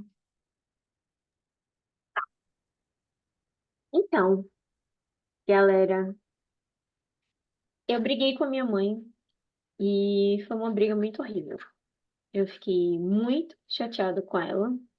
Eu falei horrores, horrores, horrores, horrores. Eu gritei muito. Eu fiquei com vontade de me bater. E, putz, né, eu não aguento mais ter esse tipo de comportamento. Eu não aguento mais explodir, não aguento mais ter esse relacionamento péssimo com ela e eu não aguento mais ser quem eu sou. Não aguento mais. Nossa, Mar, Mesmo. que difícil isso que você está trazendo para a gente. Vamos fazer o seguinte, para a gente trazer o exemplo para você entender um pouquinho melhor o modelo das emoções, vou te fazer algumas perguntas, tá? Para a gente poder encaixar aqui. Má, aconteceu alguma coisa na sua semana que tenha sido, assim, algo que te deixou mais sensível, sabe? Pode ser tudo, de uma dor de cabeça, às vezes pode ser uma TPM, às vezes, sei lá, seu namorado ligou, falou alguma besteira, alguma coisa que, por exemplo, aconteceu, porque essa briga com a sua mãe aconteceu esse final de semana, agora é domingo, né? Isso mesmo, isso Uhum. mesmo. Mas tá, respondendo a sua pergunta, vamos lá. Talvez a minha existência. Não sei se tem um momento para rir, mas eu gosto de utilizar a ironia para poder tentar, né, não piorar a minha situação. Mas Uhum. deixa eu pensar. Você está me perguntando sobre eventos mais a longo prazo ou está me perguntando eventos de curto prazo? Não, vamos pensar a coisa que aconteceu, assim, nesse final de semana com você, sei lá, de sexta para domingo. Acho que de sexta para domingo não aconteceu muita coisa, porque eu estava na minha casa. A minha mãe, ela estava comigo, inclusive eu moro sozinha, mas a minha mãe, ela estava me visitando. Só Uhum. que aí a gente tinha que voltar para casa da minha mãe e dos meus pais, enfim, da minha família. Por si só, isso já me deixa muito ansiosa.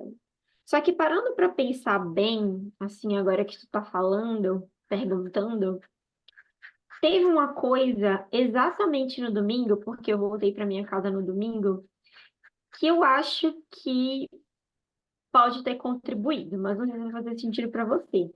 Hum. Antes da briga com a minha mãe, eu peguei o trânsito e Hum. eu fico péssima, eu fico com vontade de matar as pessoas mesmo. Eu uso muita buzina, Aquele inclusive, instinto assassino, né, Má? assassina totalmente, né? Se eu pudesse, gastava meu réu primário com isso, sim. Então, Hum. eu lembro que a gente estava indo para casa e a gente pegou um trânsito lá perto da praia. E eu fiquei muito puta, porque a gente estava demorando. Eu já não queria ir para minha casa, né? E a gente estava demorando por conta do trânsito. Então, eu fiquei um pouco alterada. Pode ser que seja isso, ou é uma coisa que não faz Pode. sentido porque Não, é faz banal? total sentido. Porque o que que eu quero preencher aqui com você, né? Para a gente começar a entender como funcionam as nossas emoções. Nossas emoções, elas não são só tipo, ah, não, pum, senti. Não, a gente é a gente, né? Então, assim, acontecem coisas na nossa vida que não necessariamente é aquilo que levou à briga, né? Mas que deixam a gente mais sensível, né? É Então, por exemplo, como se fosse um estado emocional construído, então é como se eu tivesse construído ali, de alguma forma. isso é como se fosse palha seca, sabe? Aquela palha seca Sei. ali que tá um tempo calor, aí qualquer coisa pega fogo. Sim, Meio isso. Então, você, o trânsito que você pegou, extremamente estressante. E aí isso já te deixa ali, né?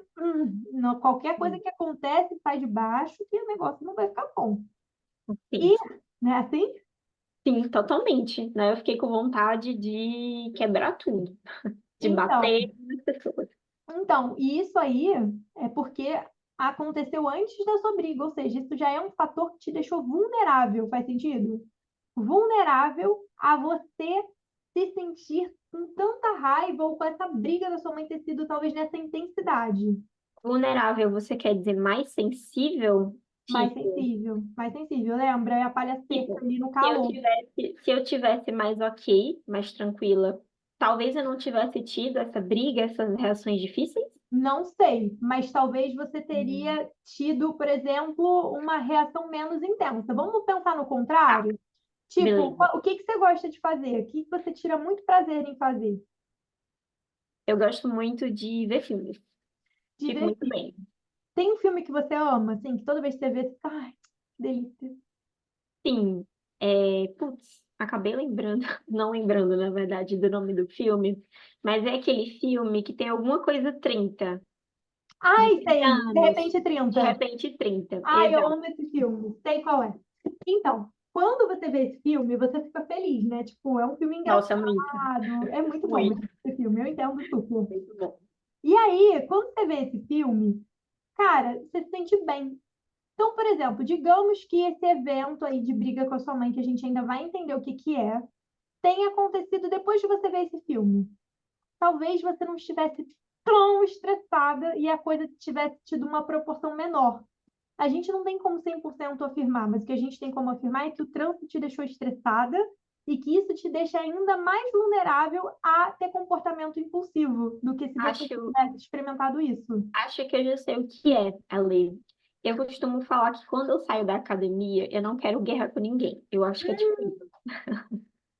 Isso mesmo. É tipo quando eu faço a minha unha, eu também não quero guerra com ninguém. Me sinto tão feliz. Pode cair o mundo e eu tô feliz. Então, é isso mesmo. Então, e outra coisa também, que até o João já colocou ali, né, João? É o quê? Visitar a casa dos seus pais. Isso também é um fator de vulnerabilidade, porque eu percebi, na hora que você falou, que é uma coisa também que você não gosta de fazer. Talvez Eu se odeio, odeio. Perfeito. Então, juntou duas coisas, entendeu? Dois fatores bem grandes que te deixaram bem vulnerável ali, já como se fosse ali, sabe aquela coisa prestes a explodir? Bastou Sim, nada e já vai explodir. Então, isso aí são fatores de vulnerabilidade. Ficou claro? sim, muito Ju, claro. Vini também entenderam, certo? Então tá. Então, gente, vamos falar aqui agora sobre o evento desencadeante. O que que aconteceu, Mar, imediatamente antes de você brigar com a sua mãe? O que que aconteceu ali?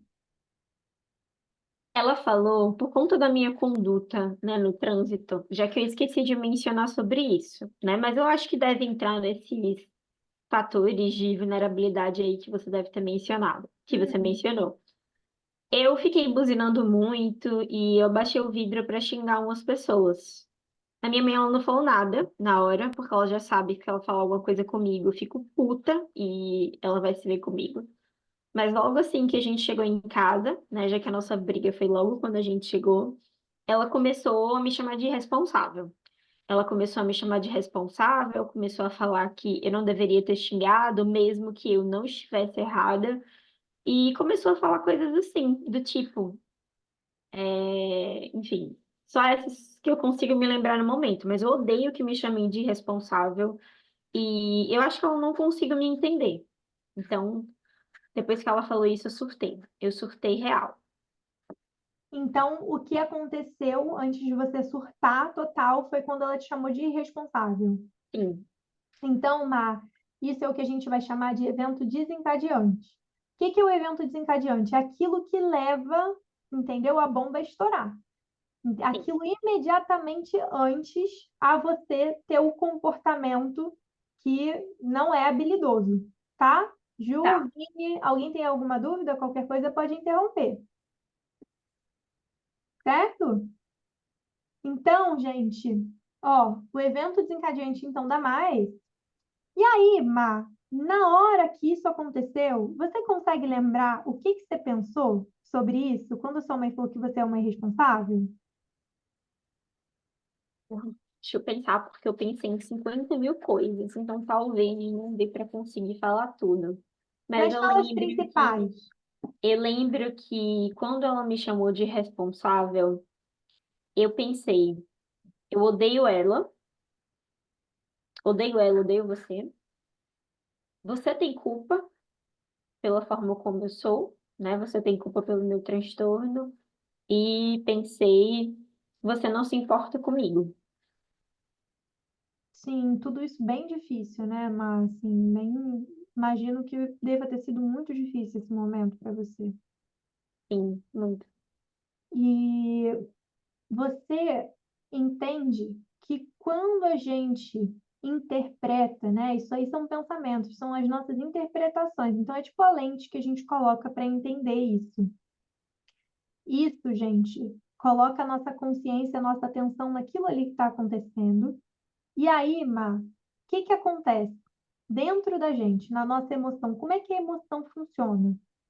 A gente tem uma parte interna, que é essa primeira coluna aqui, ó, mudança biológica e experiência. Essa é a parte interna, tá?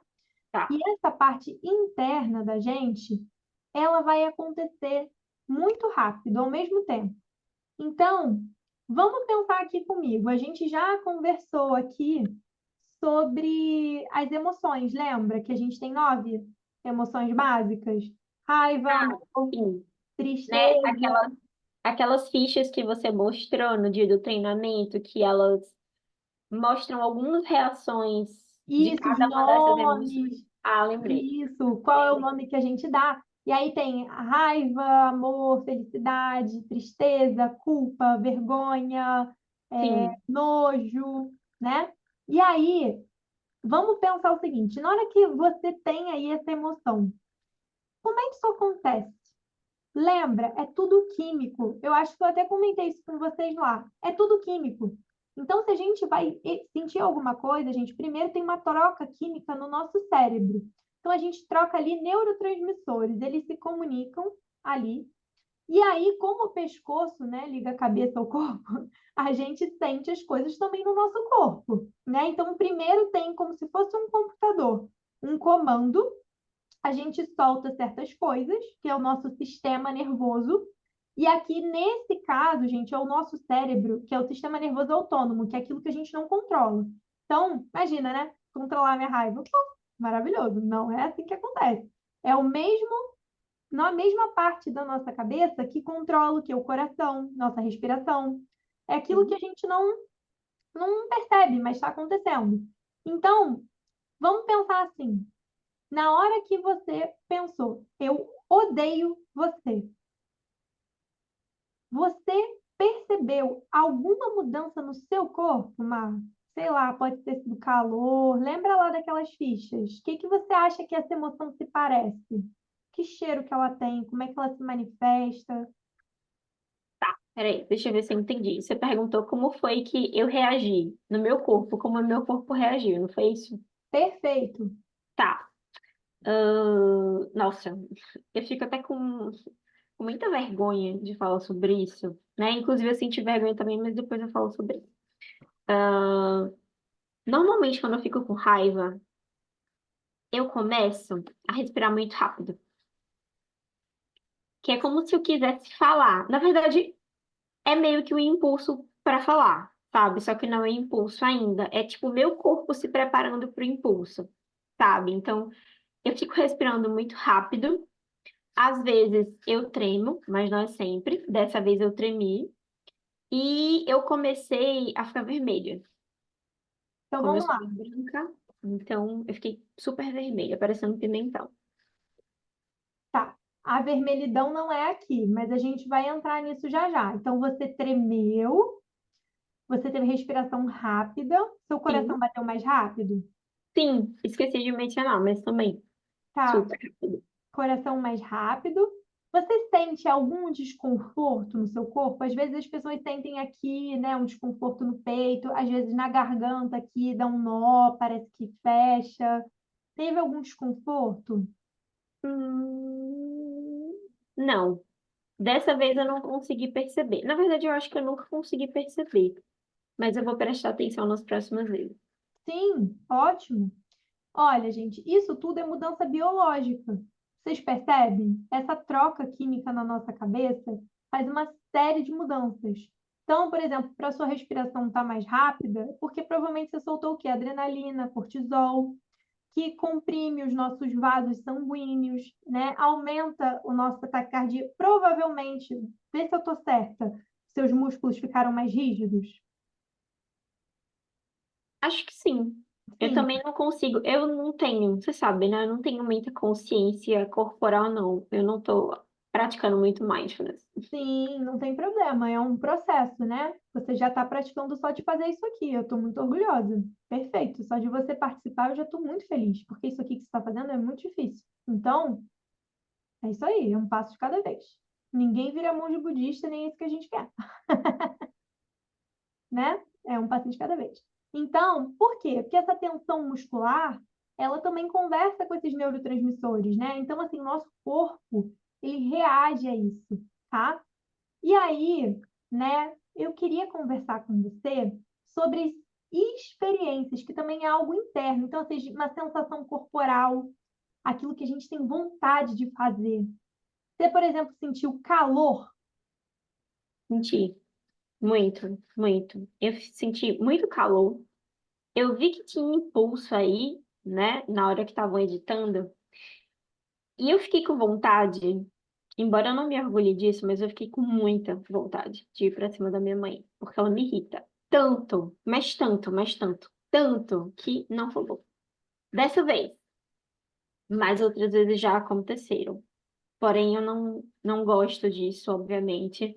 Mas é que eu fico com tanta raiva, que eu só consigo ver a minha raiva sendo justificada, sei lá, vangloriada, quando eu vou pra cima. Então, eu fiquei com muita vontade de bater ela, muito. Mas não rolei dessa vez. Não fiz dessa vez. Então, aqui nessa parte de experiências, tudo que está me falando é o quê? É o impulso de se comportar dessa forma, é aquela vontade de agredir fisicamente, né? De colocar isso para fora. Então, isso, Mar, é tudo experiência interna. E isso tudo que você está falando, olha que legal, você está descrevendo muito bem a sua emoção, você está começando a rotular o que acontece dentro de você, entendendo isso. Uhum. Agora, lembra que a gente conversou que a emoção, ela não é algo só interno, ela também tem função, e a função dela é comunicar. Então, a gente não comunica só para a gente. Eu sempre brinco, eu tenho aqui, todo mundo que trabalha comigo há um tempo, eu tenho um olhar de ódio. Eu tenho um olhar de ódio. Todo mundo, cara, é impressionante. É sem querer. Na hora que eu vi, eu já fiz meu olhar de ódio, né? Acho que é algo assim. Não, uma coisa assim. Então, é isso, a gente tem uma linguagem corporal, facial, né, que entra ali. Então, eu queria trazer, Má, você consegue perceber uma linguagem sua, tipo assim, um olhar de ódio, ou então uma expressão, corpo, como é que é isso? Sim, eu percebo que quando eu fico com muita raiva, a minha pupila dilata, tipo assim, sabe? Quando eu Aumenta o olho. começo, Hum, exato, quando eu começo a falar muito, sabe? Quando eu começo a falar um montão de coisas. É isso. Às vezes eu levanto essa sobrancelha aqui, né, na hora que eu aumento os olhos.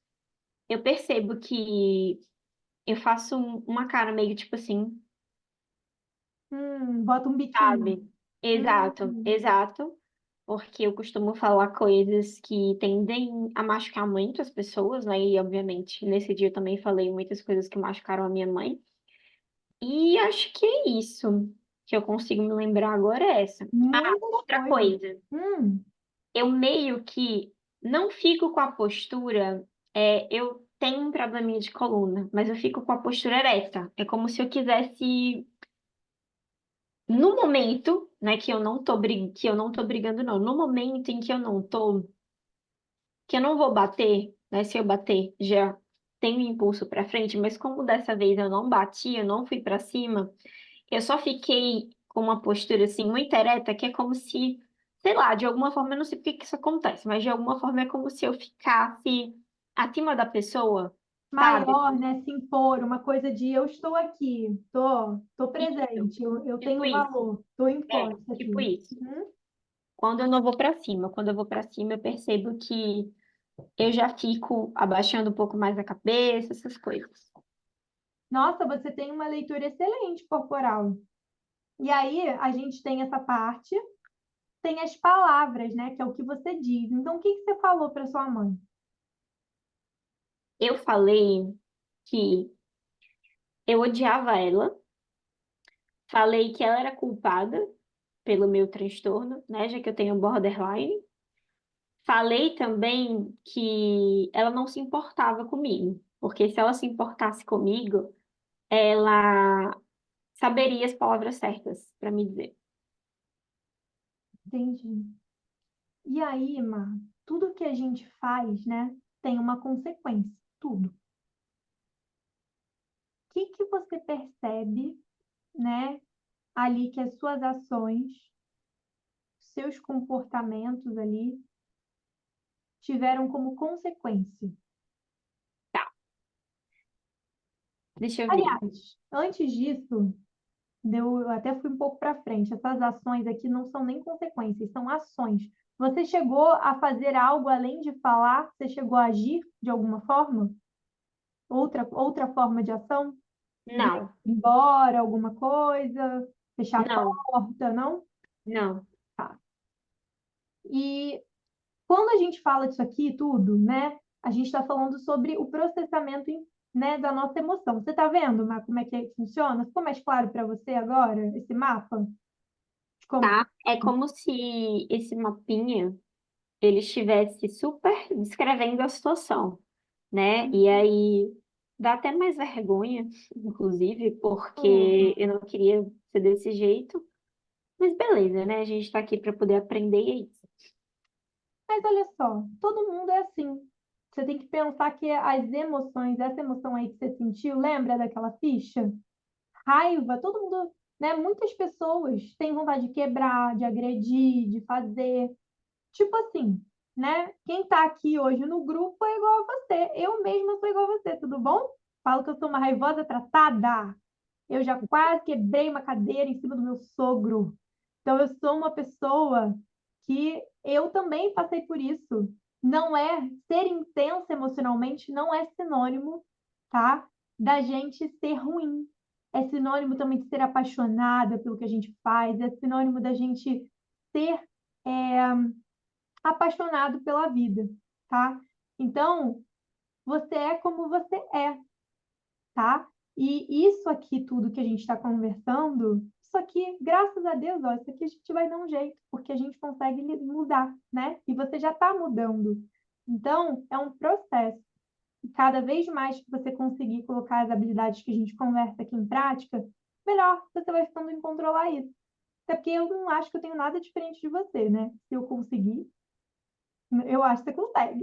Então, não só eu, como muita gente aí, né? São muitos anos de DBT aí, debetizando as pessoas e salvando muita gente igual a gente. Então, acho que dá certo, tá? Fica tranquila. E eu super entendo você ter vergonha e acho muito corajoso você trazer isso para cá. E muito obrigada por confiar na gente, porque eu sei que você está ajudando muita gente, tá?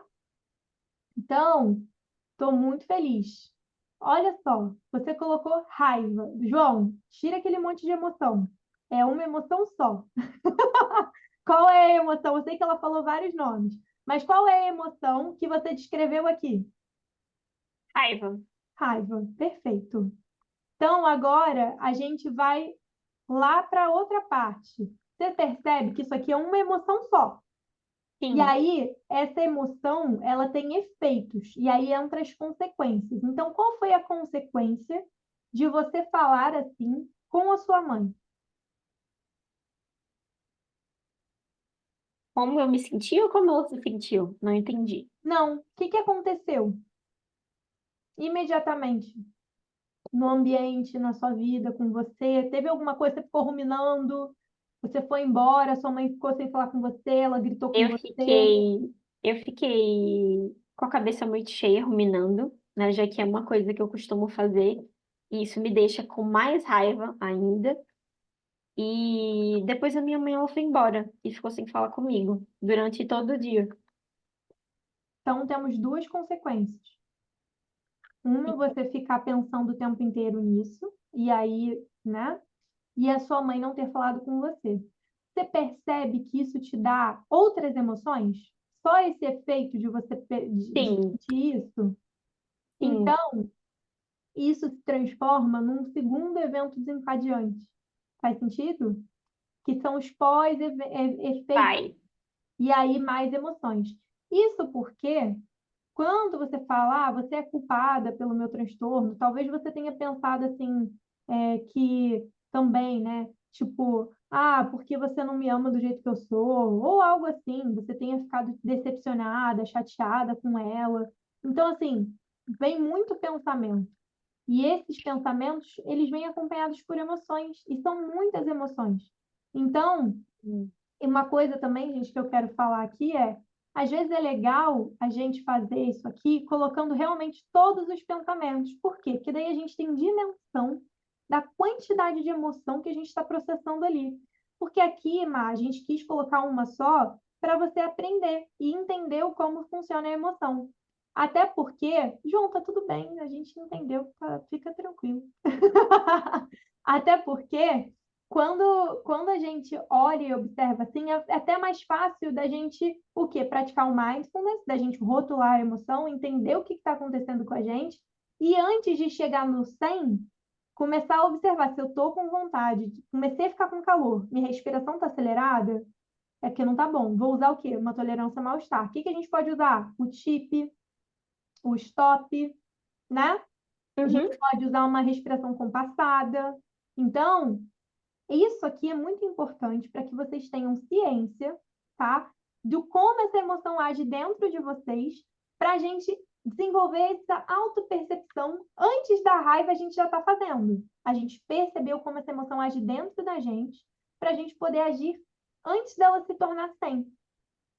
Faz sentido, gente? Sim, super. Então tá. Peço desculpas por ficar mexendo, é porque eu estava apanhando do Adobe. Tá ótimo, foi ótimo. Galera que está aqui na aula até agora, encerramos o nosso Guerreiros. roleplay.